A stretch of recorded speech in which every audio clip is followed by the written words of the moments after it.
Self-defense ang depensa ng suspect sa pamamaril sa Away Kalsada sa Cebu City.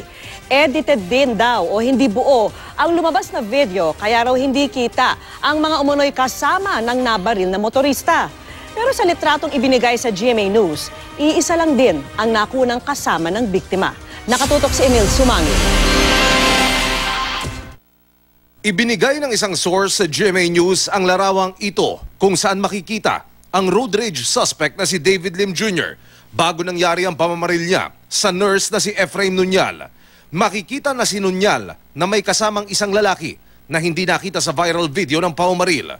Ayon sa abogada ni Nunyal, pagpapatunay ang larawan na ito na isa lamang at hindi higit dito ang kasama ni Nunyal noong maganap ang krimen. My client came from work. So may kasama siyang dalawa na yung isa na drop off niya, so meron siyang isang kasama na supposedly yun ang kasunod na i-drop off niya. So dalawa lang silang sakay. Kabaligtaran ito sa iginigiit ng abogado ni Lim Jr. na marami raw kasamang lalaki sinunyal noon at ang mga ito raw ang nagtangkang lulusob kay Lim Jr. kaya namaril na raw ito para maprotektahan ang sarili. Ibinigay naman sa GMA News ng abogada ng biktima ang larawang ito. Makikita raw dito kung ano ang itsura ng Mercedes-Benz na minamaneho ni Lim Jr. nang bigla raw itong huminto sa gitna ng kalsada.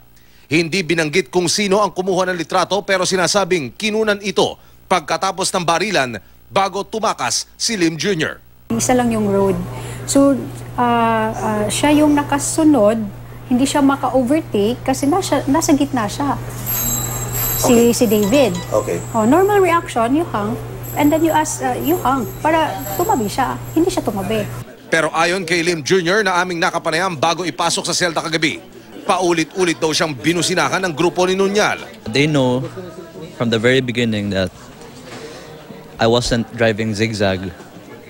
They were just they kept honking. More than 5 seconds honking. The 2 cars kept honking at my back.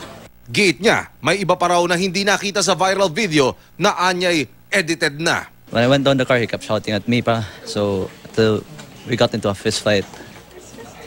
And when I saw his male companions, there were more than 1, 2, I don't know, but there were male companions went down the car. That's when I felt threatened. When I fired a warning shot on the ground, he, as you can see in the video, he directly went to me.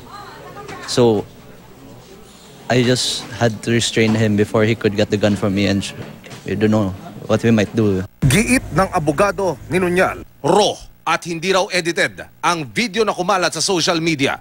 Lalong hindi rin daw galing sa kampo nila ang video, kaya hindi daw dapat pagdudahan ang laman nito.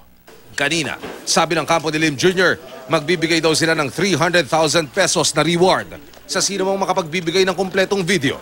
Hanggang ngayon nakakulong at hindi pa rin nakakapaglagak ng piyansa ang mga abogado ni Lim Jr. dahil hindi pa raw napipirmahan ng piskal ang resolution. Nag-iisa si David Lim Jr. sa detention cell, gwardyado ng PNP SAF at hindi inihalo sa ibang bilanggo. Emil Sumangil, Nakatutok, 24 Oras.